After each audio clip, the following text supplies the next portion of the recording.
नमस्कार दोस्तों, मैं मनीष कुमार घोष आप सभी लोगों का अपने YouTube channel Uttarakhand online classes में हार्दिक स्वागत करता हूं। दोस्तों, मैं आज आपके सम्मुख से एक गंभीर मुद्दे पर बात करने के लिए आपके सम्मुख से उपस्थित हुआ हूं।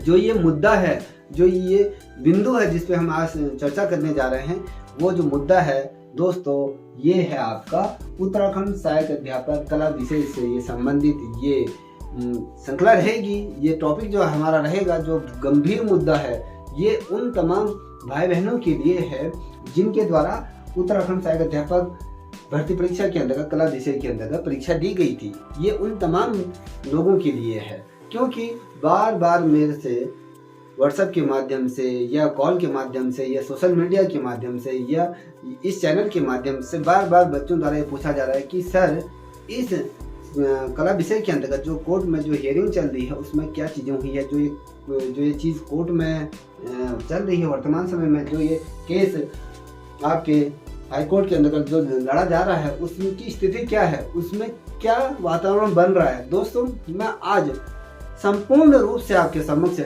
पहले से लेकर अंत तक ये छोटी छोटी बारीकी आपके सम्मुख से रखूंगा कि किस प्रकार की परिस्थितियां रही, आगे किस प्रकार की परिस्थितियां उत्पन्न होंगी, और आप ये देखिएगा इसके अंतर्गत आपके लिए बहुत ज़्यादा इम्पोर्टेंट जो ये हियरिंग रही हैं, इन हियरिंग में क्या क्या चीज़ें हुई थी, इस केस को लेकर क्या चीज़ें बन रही हैं, आगे क्या इस पे जल्दी ही डिसीजन दिया जाएगा कोर्ट द्वारा, जो इसमें जो 3 सप्ताह का और समय आगे बढ़ा दिया गया है, ठीक है, उस पे रिलेटेड वीडियो रहने वाली है। दोस्तों, यदि आप लोगों को ये वीडियो पसंद आए तो प्लीज़ आप सभी से तहे दिल से ये निवेदन है कि इस चैनल को भी आप सब्सक्राइब करें, साथ ही अपने दोस्तों को भी साझा करें। इसी प्रकार से जो इस सब्जेक्ट से रिलेटेड जो न्यूज रहेंगी, मैं आपके समक्ष जल्दी ही लेके उपस्थित रहूँगा।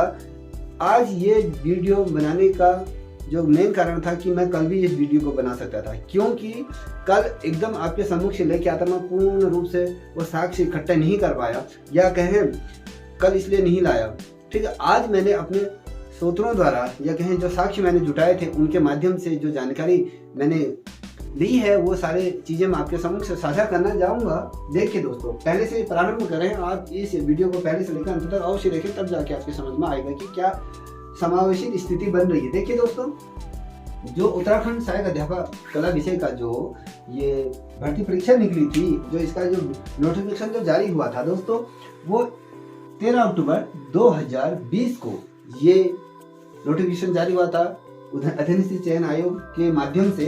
जो ये आयोग द्वारा जो ये विज्ञप्ति जारी हुई थी, ये 1431 पदों पर ये विज्ञप्ति जारी हुई थी। कई बच्चे ऐसे कहेंगे कि आप बहुत लंबा लेंथी पढ़ा रहे हो, जो मेन टॉपिक है उस पर आइए, ये फालतू चीज़ें पढ़ाने की क्या ज़रूरत है, ये फालतू चीज़ें हमें तो पता ही है क्या चीज़ें होंगी। दोस्तों, आपको पहले से समझना होगा क्या स्थिति बनी है। जिन अभ्यर्थियों को पता नहीं, कम से कम वो लोग तो इसे देख लें, ठीक है। आपके 13 अक्टूबर को ये निकला था, यहीं से सारा सार बनता है, ठीक है। 13 अक्टूबर से ही ये जो घटनाक्रम घटा था, यहीं से सारा घटनाक्रम का ये न्यू यहाँ से रखी गई थी, ठीक है। देखिए, 13 अक्टूबर को विज्ञप्ति जारी हुई जो 1431 पदों पर यहाँ पर आई, और देखिए उसके पश्चात देखिए 13 अक्टूबर 2020 को विज्ञप्ति जारी हुई थी, जिसमें यह कहा गया था, इस विज्ञप्ति के अंतर्गत जो इसकी योग्यता दी गई थी, योग्यता बीएड की इसमें अर्हता रखी हुई थी, ठीक है। बीए प्लस बीएड इसमें कर दिया गया था।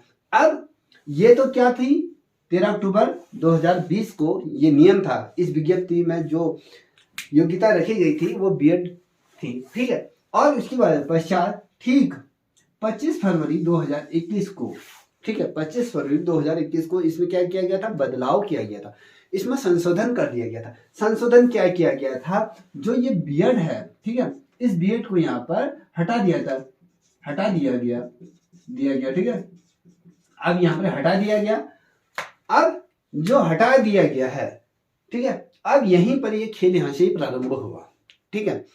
जिन्होंने पहले ये फॉर्म फिलअप कर लिया था, ये इस फॉर्म को सिर्फ वही बच्चे उन्हें फिलअप किया था जिन्होंने बीएड किया था, ठीक है। अब बीएड किया था। अब इसके दौरान बहुत से अभ्यर्थी ऐसे थे जिन्होंने ग्रेजुएशन कर लिया है और ड्राइंग सब्जेक्ट के लिए, अब उनके द्वारा कोर्ट में अधीनस्थ चयन आयोग के द्वारा बार बार उनके द्वारा इस पे पत्र भेजे गए या कहें संवाद के माध्यम से उनसे रिक्वेस्ट की गई थी कि इसकी जो बीएड की अर्हता है उसको हटा दिया जाए। ठीक है, ये बहुत से अभ्यर्थियों द्वारा इसमें कहा गया था। तो अधीनस्थ चयन आयोग ने इसको संज्ञान में लिया, अपने संज्ञान में लेते हुए इसकी जो अर्हता थी बीएड वाली इसको समाप्त कर दिया था। अगर आप देखोगे जो नवोदय विद्यालय में होता है या DSA-SSB में होता है या पंजाब में अन्य जितने भी राज्यों में ये होती है ड्राइंग से रिलेटेड जो भर्ती परीक्षाएं होती हैं, तो वहां पर आप देखोगे तो वहां पर ये बीएड की अर्हता नहीं मांगी जाती है, सिर्फ आपका यहाँ पर बीए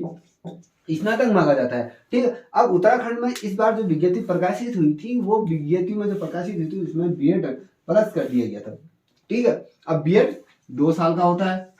ठीक है, जितने भी अभ्यर्थियों द्वारा यहाँ पर बीएड किया हुआ था ड्राइंग सब्जेक्ट के अंतर्गत, उन्होंने जो 25 फरवरी 2021 को जो भर्ती में ये बदलाव किए गए थे, जो इस नोटिफिकेशन के अंतर्गत जो बदलाव किए गए थे उसको लेकर हाईकोर्ट में इन्होंने इस पे केस फाइल कर दिया। ठीक है, अब ये केस फाइल कर दिया, उनकी जो मांग थी, जिन लोगों ने इस केस को फाइल किया है, ओम प्रकाश गौर जी द्वारा और उनके अन्य साथियों द्वारा इस केस को हाईकोर्ट में फाइल किया गया। ठीक है, उनका मेन कहना यह था कि जो ये बदलाव किया गया था भर्ती परीक्षा के बीच में, ठीक है, उसको हटा दिया जाए, उसको निरस्त करें। जो ये निरस्तीकरण का जो आदेश था, देखिए जब भी आपको मैं बता दूं दोस्तों, जब ये विज्ञप्ति जारी हुई थी, संविधान के कॉन्स्टिट्यूशन में ये कहा गया है कि यदि जब कोई विज्ञप्ति प्रकाशित हो जाती है तो उस विज्ञप्ति को बीच में किसी भी प्रकार का बदला नहीं जा सकता है, उसमें किसी भी प्रकार के बदलाव नहीं किए जा सकते।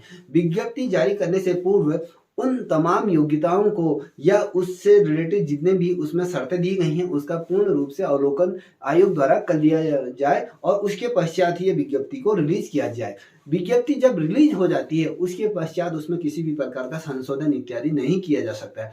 अब यहाँ पर क्या हुआ, अधीनस्थ चयन आयोग द्वारा 25 फरवरी 2021 को इस भर्ती प्रक्रिया का जो नोटिफिकेशन था उसमें अपने इस तरह से उसने बदलाव किया था। ठीक है, अब बदलाव कर दिया। अब बदलाव देखिए, अब बदलाव करना था उनको तो आपने ये फरवरी तक का समय क्यों लिया?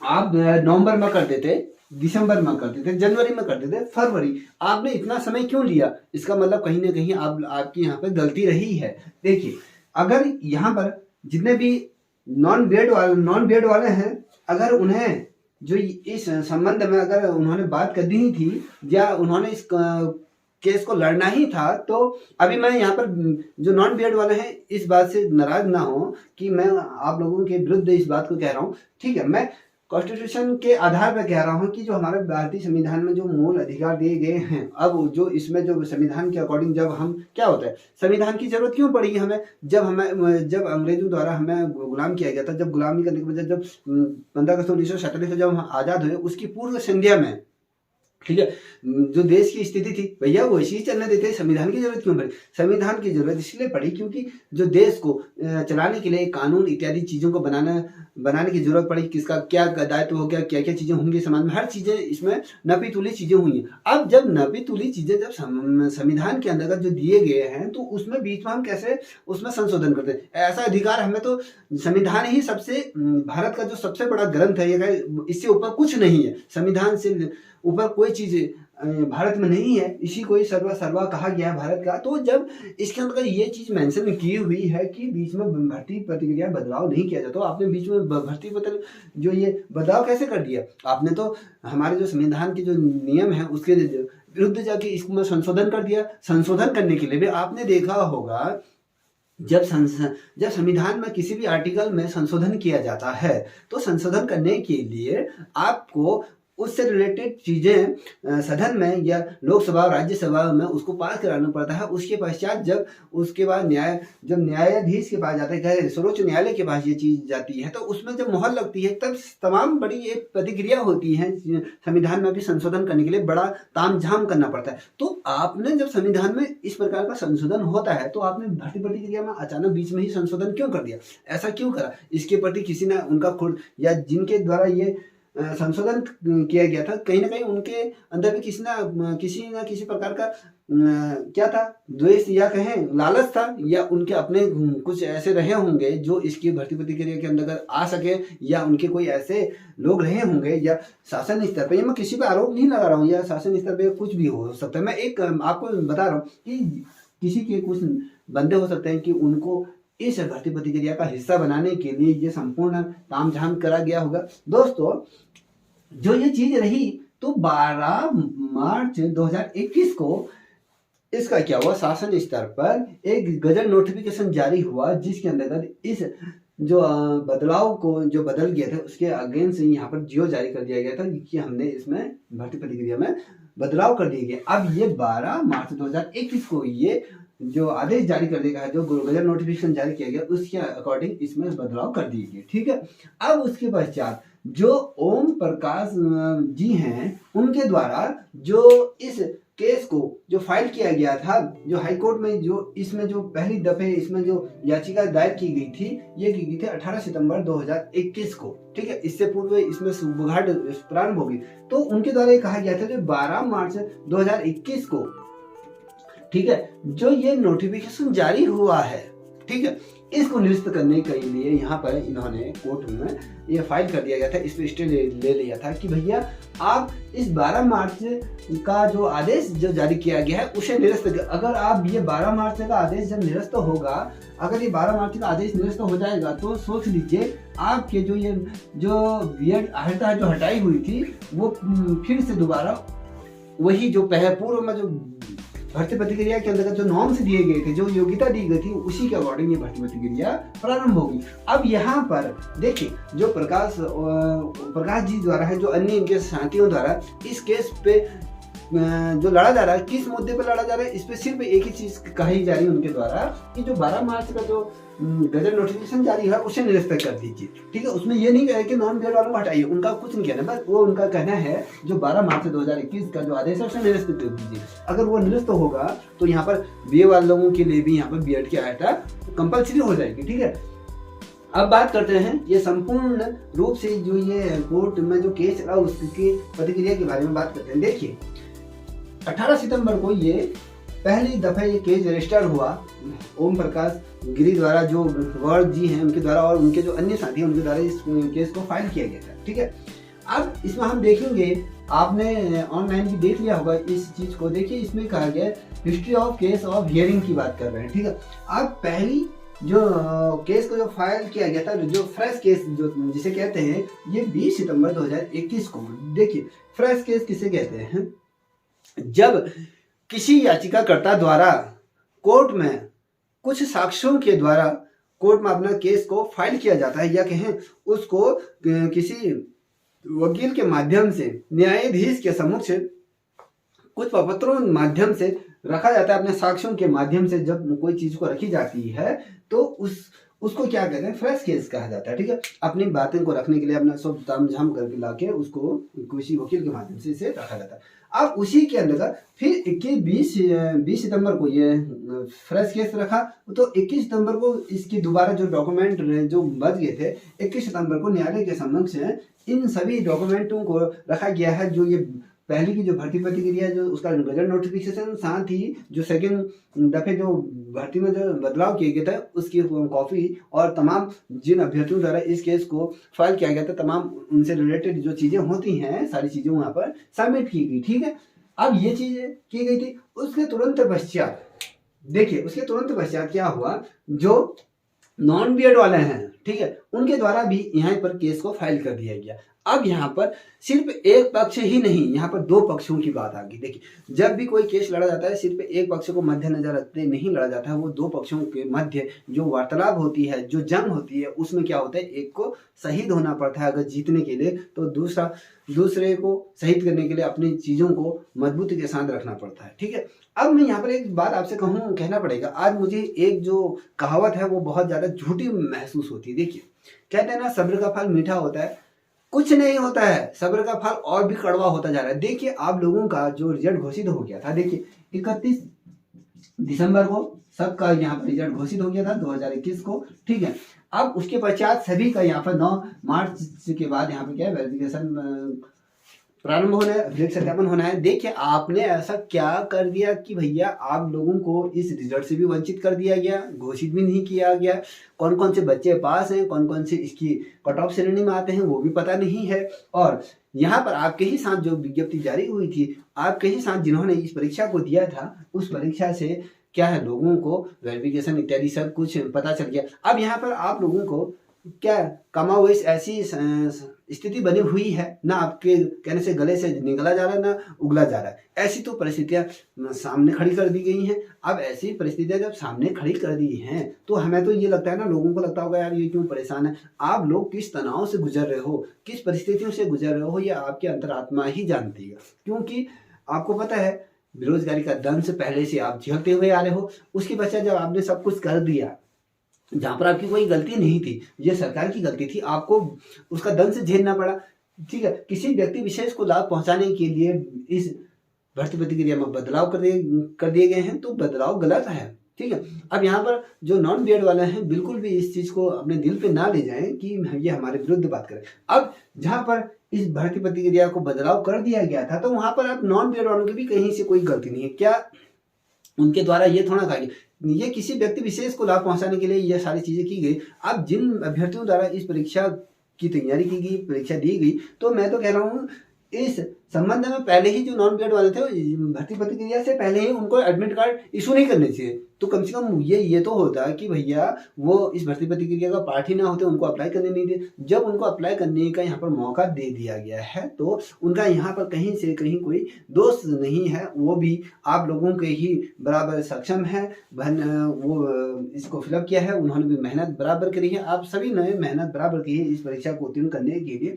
तो जो ये गलती हुई, ये गलती सिर्फ प्रशासन स्तर पे हुई। देखिए इसमें जब हाईकोर्ट के सम्मुख से ये 20 अक्टूबर को, देखिए ये जब 20 अक्टूबर को जब ये केस फाइल होके जब न्यायाधीश जो मैठानी जी के समक्ष से ये आए, तो मैठानी जी ने पूछा कि भैया कि उन्होंने सिर्फ सरकार को तलब किया, अभी अधीनस्थ चयन आयोग का यहाँ पर कोई रोल नहीं हुआ था। अधीनस्थ सरकार को जब उन्होंने पूछा कि आपने विज्ञप्ति को बीच में संशोधन क्यों किया, या तो संशोधन करना ही था तो इससे पूर्व विज्ञप्ति को पूर्ण रूप से निरस्त करते, उसको निरस्त करने के पश्चात आप दोबारा विज्ञप्ति का प्रकाशन करते। आपने विज्ञप्ति को संशोधित कर दिया, ना कि विज्ञप्ति को कैंसिल नहीं करा। तो वहां पर कोर्ट ने जो सरकार की तरफ से जो पक्ष जिनके द्वारा रखा गया, तो उसमें ये बहुत महत्वपूर्ण बात कही गई थी। उन्होंने कहा कि जो भर्ती प्रक्रिया में जो बदलाव है वो तो हमें पता ही नहीं है। तो इसके संबंध में कोर्ट को बड़ा आश्चर्य हुआ कि भैया जो शासन चला रहा है, जो शासन में बैठा है, उसको ये पता नहीं है कि भैया भर्ती प्रक्रिया में बदलाव हो गई। इतना बड़ा केस कोर्ट में भी पहुंच चुका है और पेपरों में भी प्रकाशित हो चुका है कि इसमें बीच में भर्ती प्रक्रिया में बदलाव, अनियमितताएं हुई।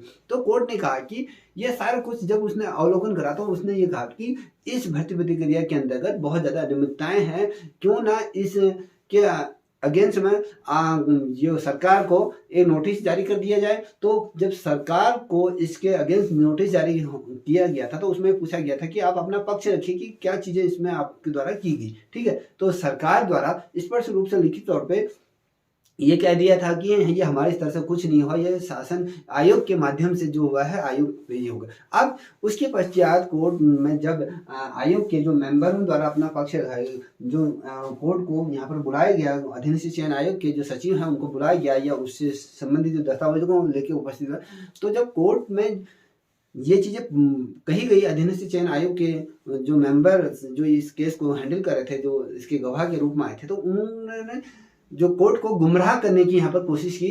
कोर्ट पूछ रही थी कि आपने इस को बीच में क्यों बदलाव किए, वो अलग अलग अपनी दलीलें देते हुए जा रही थी, जिससे कि कोर्ट इस संबंध में लेकर असंतुष्ट रहा। तो कोर्ट ने इस पूर्ण भर्ती प्रक्रिया में रोक लगा दी गई थी। देखिए अब यहाँ पर देखिए मैं ये कहूँगा अधीनस्थ चयन आयोग के जो भी मेंबरान हैं वो इस चीज को स्वयं का निर्णय नहीं ले सकते, ये सरकार की मिली भगत रही है।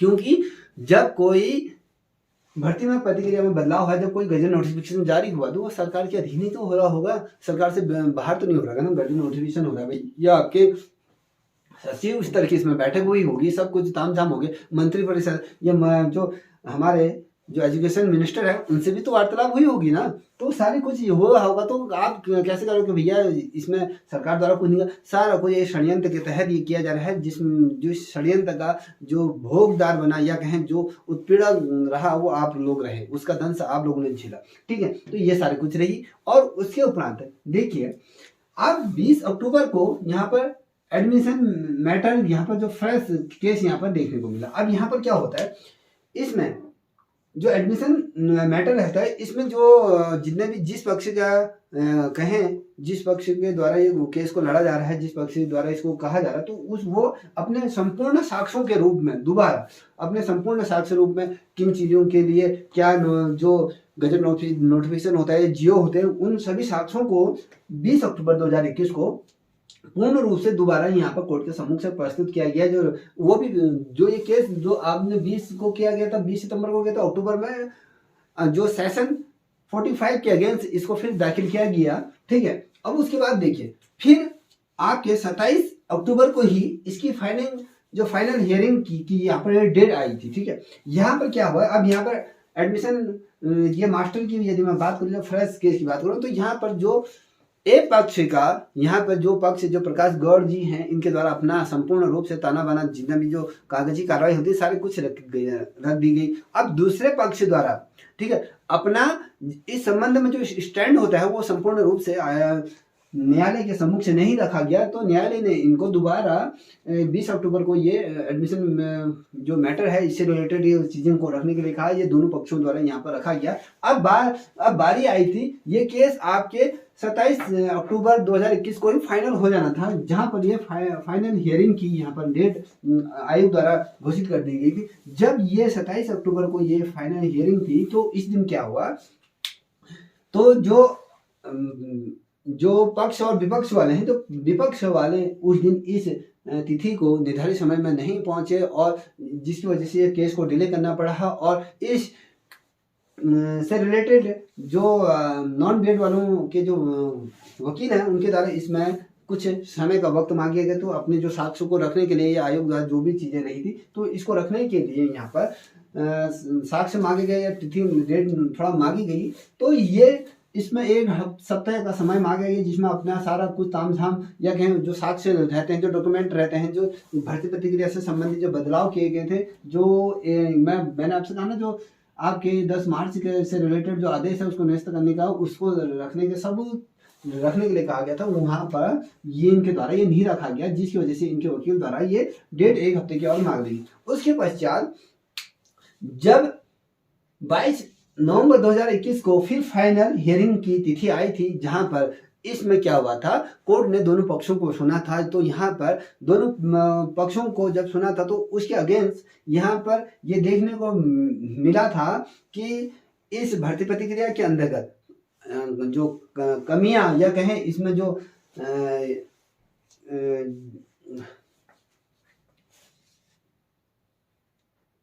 अनियमितताएं दिख रही थी, उन अनियमितताओं से रिलेटेड कोर्ट ने फटकार लगाई थी कि भैया ये चीज़ गलत है। तो जो नॉन बीएड वालों के जो पक्ष जो रख रहे थे, उनके द्वारा इस पर जो चर्चा हुई थी या उस पर जो बात नहीं बन पाई, जो कोर्ट इस सामंजस्य में था कि क्या ये डिसीजन दिया जाए, क्या कोर्ट में पूर्ण रूप से इसको समझ नहीं पाए, इस केस को पूर्ण रूप से स्टडी नहीं कर पाए मानिक जी।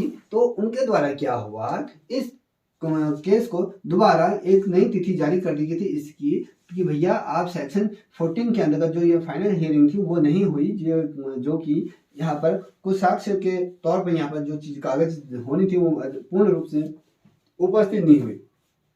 ठीक है, जो इस तिथि को जो 22 नवंबर 2021 को जो चीज़ों से रिलेटेड जो यहाँ पर चीज़ें कही गई थी, उसकी जो ऑर्डर कॉपी एप्लीकेशन थी वो सेशन 22 के अंतर्गत ये रखी गई थी। तो फिर 3 दिसंबर 21 को ये जो ऑर्डर ऑफ एप्लीकेशन सेशन 22 के अंतर्गत की बात कर रहा हूँ, तो यहाँ पर ये इसकी जो ऑर्डर थी, जो इसकी ऑर्डर की कॉपी थी, वो प्रॉपर तरीके से कोर्ट में सबमिट नहीं की गई थी। ठीक है, तो यहाँ पर अब जो बीएड वालों के जो पक्ष के जो वकील हैं, हम बीएड वाले जो स्पष्ट स्वरूप में कह रहे थे कि नॉन बीएड इस चीज़ को हटाओ, ये कुछ नहीं कह रहे, बस उनका द्वारा कहना है कि 12 मार्च ये जो 12 मार्च 2021 को जो आदेश है उसको निरस्त कीजिए। अब उसको निरस्त करने का मतलब है कि जो 25 फरवरी 2021 में जो बदलाव होते हैं उसको पूर्ण रूप से समाप्त कर दें।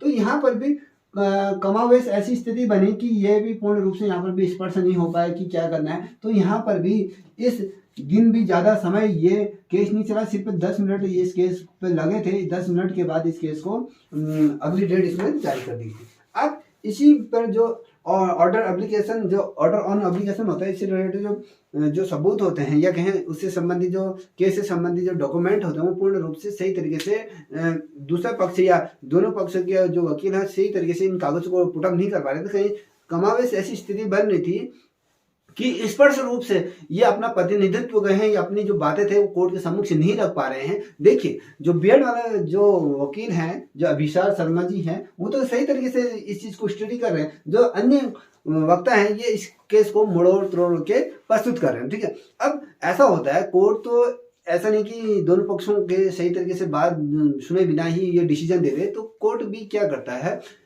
सही तरीके से हर चीज़ों को बारीकी से जांच परख के इन चीज़ों पर अपना डिसीजन देता है। जब डिसीजन देने के बाद ही इस पे जो निर्णय होगा अंतिम वो दिया जाता है। अब कमोवेश ऐसी स्थिति बननी है कि एक पक्ष अपना पूर्ण रूप से जो डॉक्यूमेंटेशन है या अपनी बातें हैं वो सही तरीके से नहीं रख पा रहा है, वो कोर्ट को कहीं ना कहीं अलग दिशा को बदला रहा है या कोर्ट का ये समय बर्बाद कर रहा है। तो ये सारी कुछ चीज़ें आ रही हैं, तो इसमें जो डेट पे डेट आपको देखने को मिलेगी। उसके पश्चात देखिए, फिर 3 जनवरी 2021 को भी वही स्थिति रही जो मैंने आपको बताया कि इस केस को अलग दिशा की तरफ मोड़ा जा रहा है कि ये केस में ऐसी तरह से जजमेंट सही तरीके से ना आ पाए। अब जजमेंट अकॉर्डिंग क्या है भैया, या तो जज उसकी केस पे ज़्यादा इंटरेस्ट नहीं रख रहा है, या फिर जो अन्य पक्ष के जो दूसरे पक्ष की जो पार्टी है उस पार्टी अच्छी तरह से अपने डॉक्यूमेंट सबमिट नहीं कर पा रही। तो कोर्ट को ये सोचना चाहिए ना, इतना लंबा समय भैया आप देख लो, सितंबर 2021 से 3 जनवरी 2021 तक जो डिसीजन देना है, अगर दूसरे पक्ष का वकील अगर सही चीजें सबमिट नहीं कर पा रहा तो स्पष्ट रूप से ऐसे एक डेट डे की स्थिति को यदि आप लोगों का सही तरीके से चीज़ें सबमिट नहीं होती हैं या आप अपने पक्ष को सही तरीके से नहीं रख पाते हैं तो आपको डिसमिस कर दिया जाएगा और जो डिसीजन होगा जिस पक्ष में जाएगा उस डिसीजन को दे देना चाहिए, जिससे कि आप लोग परेशान होते रहे हो दिन पर दिन, वो चीज़ें आप उस चीज़ से मुक्त हो जाते। देखिए, एक और से तो कोरोना के दंश से आप लोग झेल रहे हो, दूसरी तरफ से नौकरी नहीं मिल रही है, और नौकरी जब आई है तो उसके बाद ये कोर्ट में ये पड़ा हुआ ये मैटर है जिससे कि आप लोग भी स्वयं जानते हो मेहनत की है, उसके बाद कम से कम ये लगता है कि भैया आप लोगों का सिलेक्शन हो गया है, किन लोगों का सिलेक्शन हो रहा है, किन लोगों का नहीं हो, कम से कम वो लोग तो कम से कम इस दुविधा से दूर हो जाते। क्या इसकी मेरिट जारी है ये भी तो पता होना चाहिए ना, कि हाई जा रही है लो जा रही है, उसकी कट ऑफ आ जाती है तो कम से कम आप लोग बेचिंता हो जाते। जो लोग इस उम्मीद में लगे हैं कि भैया मेरा सिलेक्शन इसमें हो जाएगा, कम से कम यदि उसका सिलेक्शन नहीं हो जाए कम से कम वो दूसरी तरफ तो अपना ध्यान केंद्रित करे, दूसरी तरफ तो अपना रोजगार का तलाश करे। अब ऐसी स्थिति बना दी। अब कहने का मतलब है कि भैया सब्र का फल कभी भी मीठा नहीं होता है, हमेशा कड़वा ही रहता है। भैया सब्र का फल मीठा तब होगा ना जब आपने जो मेहनत, कितना सब्र करेगा आदमी, सब्र के लिए भी तो कोई सीमा होती है। इसमें ये थोड़ा कहा गया सब्र का फल मीठा, कुछ नहीं होता, एक जो लिमिट होती है उस लिमिट से यदि जब आगे बढ़ जाती है बात तो हर चीज़ कड़वी लगने लग जाती है। हर बंदा ये सोचता है कि मुझे कहीं से अच्छी गुड न्यूज मिले, तो वो चीज़ों को वो एनालिसिस करता है, वो देखता है कि एक होप लगा के कोई चीज़ को देखता है। अगर आप लोग इस वीडियो को देख रहे हो कहीं ना कहीं उम्मीद से देख रहे हो, ठीक है। अब दूसरी बात मैं बता रहा हूँ, देखिए 4 जनवरी 2022 को यहाँ पर क्या हुआ था, फिर से फाइनल जो ये ऑर्डर एप्लीकेशन जो किया गया था 22 सेशन के अंतर्गत, यहाँ पर क्या था, इस दिन भी वो दूसरे पक्ष के वकील नहीं पहुंच पाए थे, या कहें जो पक्ष, दोनों वकीलों की बात कर रहा हूँ, तो एक पक्ष का वकील नहीं पहुंच पाया तो इसको भी डिसमिस कर दिया गया था। तो इसमें भी अलग डेट कर दी गई थी कि इस दिन कहा गया था कि आप दोनों इस चीज़ को सबमिट करो। तो जो 5 मिनट का केस चला था उसमें दोनों प्रवक्ताओं द्वारा इसमें अपने जो डॉक्यूमेंट था वो सही तरीके से सबमिट कर दिया गया था। ठीक है, जब सबमिट करने के बाद इसमें जो फाइनल हियरिंग की जो तिथि आई थी तो वो आई थी आपके 16 जनवरी 2022 को। इसकी जो कोर्ट द्वारा कहा गया था कि हम जो 16 फरवरी 2022 को इसकी फाइनल हियरिंग देंगे, इस केस को देखेंगे। देखिए अब यहाँ पर आपको जनवरी के मध्य कोर्ट में शीतकालीन अवकाश मिले। देखिए शीतकालीन अवकाश की वजह से आप लोगों को भी यहाँ पर बहुत ज्यादा सब्र करना पड़ा। आप सब्र कब तक करोगे? अब जिस समय कोर्ट का ओपनिंग हुई उसके बाद जैसे आपको पता है 16 फरवरी 2022 को इसकी फाइनल हियरिंग होनी थी सेशन 40 के अंतर्गत। ठीक है, अब इसकी जो फाइनल हियरिंग होनी थी 16 तारीख को, तो यहाँ पर क्या परिस्थितियां बनी। देखिए क्या परिस्थितियां बनी।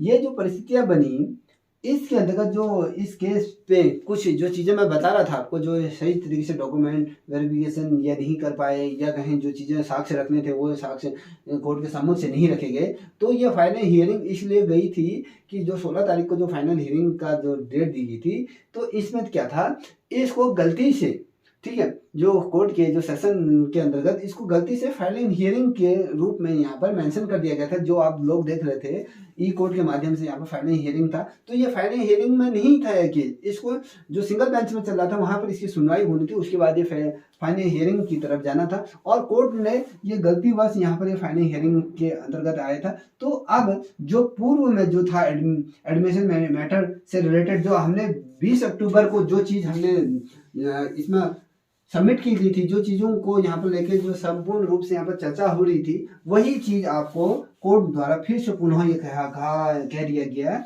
ये सारी चीज़ें जो कोर्ट के सम्मुख से थे। अब इस केस को पहले माणिक जी देख रहे थे, अब इस केस को जो देख रहे हैं KS शर्मा जी इस केस को स्टडी कर रहे हैं, तो उनके द्वारा स्पष्ट रूप से कह दिया था कि आप पहले से ये प्रतिक्रिया कीजिए कि जो चीज़ें आपका है संपूर्ण रूप से सही चीजों के साथ, सही साक्ष्यों के साथ आप इस चीज को कोर्ट में लेके उपस्थित हुई है और इस पे डिस्कस करेंगे, इस पे क्या चीज है, ये क्या मैटर है, इस मैटर को देखेंगे। तो दोस्तों जो मैटर है आपकी जो अगली जो तिथि जो कोर्ट द्वारा निर्धारित की वो 11 मार्च 2022 को ये एडमिशन मैटर के रूप में सेशन 25 के अंतर्गत, देखिए जो हियरिंग थी 40 के अंतर्गत जो फाइनल हियरिंग होनी थी वो 40 सेशन के अंतर्गत होनी थी, उसकी पश्चात ये दिन पर दिन इस प्रकार से इसमें डिले होते जा रहा है केस। अब देखिए ये केस आपका जो एडमिशन मैटर था ये 25 सेशन के अंतर्गत है, ये 11 मार्च को जो ये केस है इस पर स्टडी की जाएगी। इसके पश्चात यहाँ पर आपको देखने को मिलेगा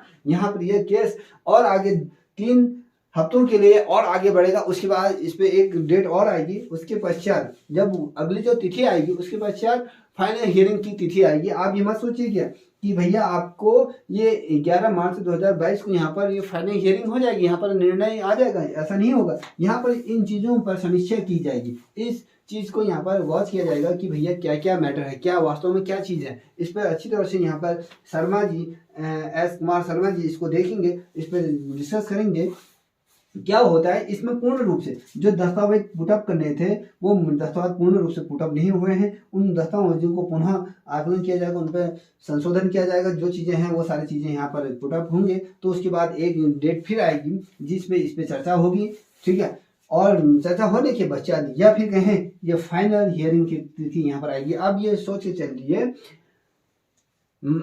अप्रैल के लास्ट वीक या अप्रैल फर्स्ट वीक के समथिंग आपका ये फाइनल हियरिंग आएगी, ठीक है, उससे पूर्व आपका ये नहीं होगा। देखिए यहाँ पर आपको जो LT समवर्ग के अंतर्गत जितने भी अन्य विषयों की जो यहाँ पर परीक्षा हुई थी वो आप लोगों के साथ ही यहाँ पर क्या बोलते हैं उनकी नियुक्ति भी हो जाएगी, मगर आपका ये केस पूर्ण रूप से कोर्ट से बाहर नहीं आएगा। यदि बाहर आ भी आ रहा है, यदि मैं बात करूँ या बीएड और नॉन बीएड वालों को पक्ष में, अगर दोनों के पक्ष में इस केस को दे दिया जाता है, तो जो नॉन बीएड वाले हैं तो वो सुप्रीम कोर्ट जाने के लिए तैयार बैठे हुए हैं, ठीक है। अब ये तैयार बैठे हैं तो कम से कम दोनों क्या करें, आपस में समन्वय स्थापित करें, या फिर ये झंझट में तो मत ही पड़िए। मैं कह रहा हूँ इसको पूर्ण रूप से खारिज कर दीजिए इस केस को।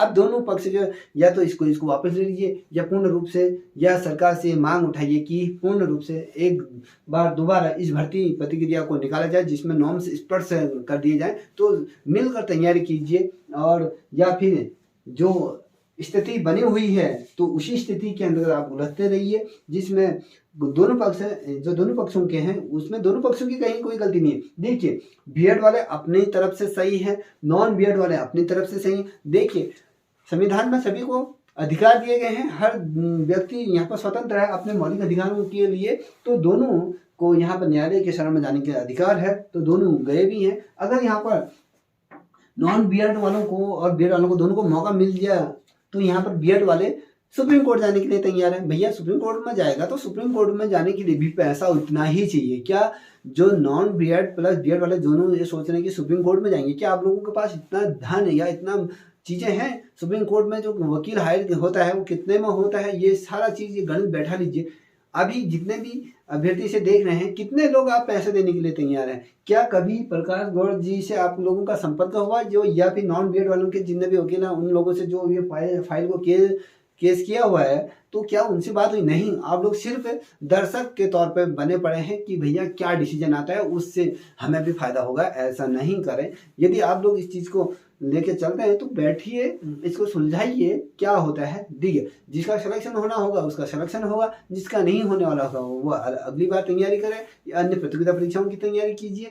देखिए यदि इससे संबंधित कोई चीज़ों को आपको पूछना है, मेरे नंबर 7055510737 पर आप मेरे से संपर्क कर सकते हैं इस संबंध में, ठीक है।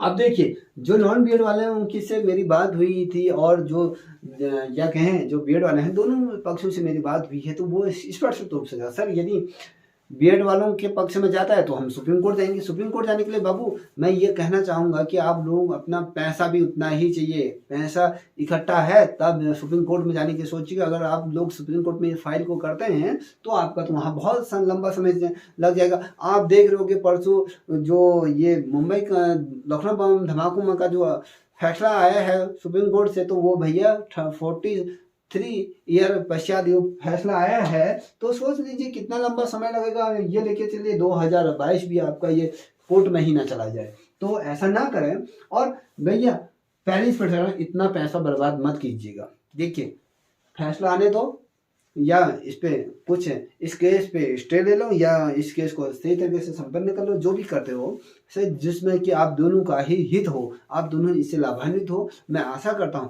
दोस्तों यदि आप लोगों को मेरी दी हुई जानकारी से कहीं से संतुष्ट हैं तो प्लीज़ इस चैनल को लाइक शेयर सब्सक्राइब अवश्य करें, साथ ही अपने दोस्तों को भी साझा करें। आई होप मैं भगवान से प्रार्थना करूँगा कि ये जो 11 मार्च 2022 को जो ये केस पे जो डिस्कस होगा तो उसके पश्चात जो डेट आएगी तो वो जो फाइनल डेट आए और जहाँ पर आप लोगों का यहाँ पर क्या हो सिलेक्शन हो, फाइनल डेट आने के पश्चात आप लोगों का भी डॉक्यूमेंट वेरिफिकेशन के लिए आपकी भी तिथि घोषित हो। अब यहाँ पर आप कमाओगे से एक चीज़ और देख रहे हो, सभी सब्जेक्टों का यहाँ पर क्या कर दिया गया है, सभी सब्जेक्ट की तिथि घोषित कर दी, एक हिंदी विषय को यहाँ पर छोड़ दिया गया। अब बहुत से लोग ऐसे कह रहे हैं, सुनने में आ रहा है कि हिंदी विषय से रिलेटेड भी जो अपील कोर्ट में की गई है या अधिनियम चयन आयोग द्वारा हिंदी विषय का जो रिजल्ट घोषित कर दिया गया था, क्या उसमें ऐसे कुछ नाम है जहाँ पर डबलिंग हो रही है या उसमें भी कहीं अनियमितताएं दिख रही? जब से ये अधिनियम चयन आयोग का जो बना है इसमें अनियमितताएं बहुत देखने को मिल रही हैं, ठीक है। इसमें कहीं भी ये पूर्ण रूप से कोई भी भर्ती प्रक्रिया को एकदम स्पष्ट रूप से स्व पारदर्शिता के रूप में नहीं करा पा रहा है। हर भर्ती में कहीं ना कहीं आपके देखने को कमियां खामियां इसमें मिल रही हैं। जैसे आप देख लीजिए इस भर्ती प्रक्रिया के अंतर्गत कितनी खामियां आप लोगों को देखने को मिली, ठीक है दोस्तों। और जो ये आपका जो इसके पश्चात जो 3 हफ्ते का जो समय मांगा गया है तो उसमें क्या डिसीजन दिया जाता है, आपकी जो नज़र रहेगी ये नज़र रहेगी आपकी 11 मार्च 2022 को क्या डिसीजन आएगा इससे रिलेटेड, ये देखिएगा क्या डिसीजन आता है। तो अगर मुझे पता चलता है कि अगर इस संबंध में मेरी कोशिश रहेगी कि मैं प्रकाश जी से और अन्य साथियों से बात करने की कोशिश करूँगा कि क्या चीज़ आएंगी। जो कोर्ट द्वारा जो ऑर्डर आया है, इनको जो ऑर्डर दिया गया उस ऑर्डर का क्या उल्लेख किया गया है, अगर वो ऑर्डर मेरे पास आ जाता है, ऑर्डर कॉपी मेरे पास आ जाए, उसका जजमेंट यदि मेरे पास आता है तो मैं तुरंत ही आप लोगों को इस चैनल के माध्यम से बताने की कोशिश करूंगा कि क्या चीज़ें उसमें रही है। ठीक है दोस्तों, आज के लिए इतना ही। जय हिंद, जय भारत, जय उत्तराखंड।